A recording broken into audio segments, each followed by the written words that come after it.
今集嘅內容係同大家講選擇裝修公司嘅。最近有客人就諗住租咗個鋪，想開一間餐廳啦。要選擇裝修公司，佢亦都上網揾過啊，問過朋友啊，介紹咗一啲裝修公司。有個個公司有大家唔同嘅特色啦。佢就問我點樣去選擇嘅。其實選擇裝修公司不愧為有幾個唔同嘅重點嘅啫。第一個重點就係嗰間公司係咪最平咧？有啲就話選擇最平嘅最好啦。首先當然大家希望做裝修嘅，當然係控制成本，都係好多時特別市道唔好咧，都會諗住盡量揾間平啲嘅啦。但係有時平啲係咪代表係個質素啊效果係最好嘅咧？即係假設 A 公司同 B 公司，如果 A 公司報價單係100萬，B 公司報價係120萬，係咪代表 A 公司100萬係平啲係好啲咧？究竟佢係報價嘅時候100萬啦，佢個報價單係咪啲內容係究竟係齊晒咁多個項目，定係其實有啲項目係冇報嘅話，如果嗰啲項目同 B 公司嗰張報價單一齊報晒嗰啲項目，佢報完之後係咪都係再平啲，定係有啲項目係冇寫到，或者有寫明係唔包嘅咧？呢啲大家一定要留意嘅。所以好多時未必係最平嘅公司係一定係最好嘅啦。當然啦，你普通人你可能你做開會計啊，可能做開製衣啊，做開地產啊，你對於一啲裝修嘅報價，一啲詳細嘅內容，特別寫得咁詳細，就未必太能夠分析到究竟嗰張報價單係咪真係 Apple to Apple 比較，可以比較到係邊個平啲，邊個冇咁平啦。第二個重點就係有啲就話會唔會揾啲相熟人介紹嘅相熟嘅裝修公司係好啲咧？固之然啦，如果你一間完全唔識嘅同一間相熟，有邊個話之前幫襯過或者邊個親戚喺裏邊做嘅一間裝修公司，一般嚟講就會覺得有間相熟嘅公司係會比較有信心保證啲啦。但係亦都要留意咯，嗰間公司雖然係相熟，有啲人就講法就話有啲係唔熟唔食噶啦。就算你唔好話排除咗呢個因素之外，究竟嗰間公司雖然佢係同你相熟嘅，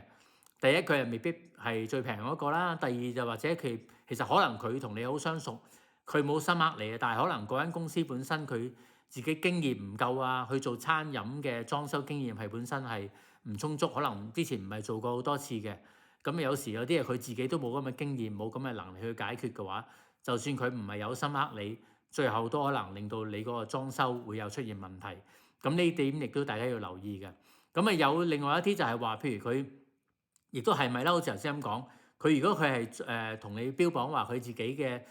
特別餐飲業嘅裝修係好有經驗嘅話，係咪亦都代表最好咧？當然比一啲冇經驗嘅公司係當然更加好啦。但係譬如佢話我歷史悠久，我哋公司係做咗30年嘅裝修㗎啦。第一你要有冇能力分析翻佢係咪真係有咁多年經驗咧？定係佢其實係30年前做過一單裝修，中間就轉咗去揸的士，10年前做過一單之後就去咗做其他嘅行業。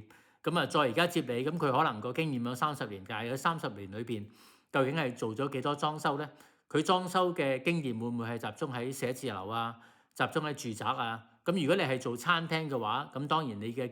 對於做餐飲嘅經驗係最緊要啦。譬如你完全就算你做過30年嘅住宅經驗，你冇做過餐飲業嘅，如果突然間接咗間餐廳裝修，可能好多個方面，譬如假設你做消防啊、做通風嘅話，其實你喺平時做住宅係唔需要接觸嘅項目嚟㗎嘛。你亦都未必能夠應付一啲做餐飲嘅裝修嘅咯。另外有啲就係話間公司規模好大嘅，係咪代表好咧？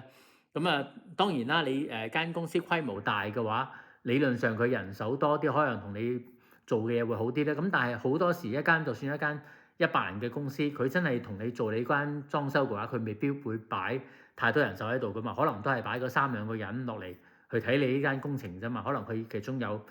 好多人就去接觸其他工程啊，又或者佢間裝修公司好大規模，其實佢可能去做建築嘅、起樓嘅一啲大樓嘅相關工程嘅啫。你去到一啲做餐飲嘅，佢又可能你嫌你嗰啲你嗰幾廿萬裝修一間餐廳仔，佢又嫌你太細，佢未必擺好多人手落去睇你嗰單裝修㗎嘛。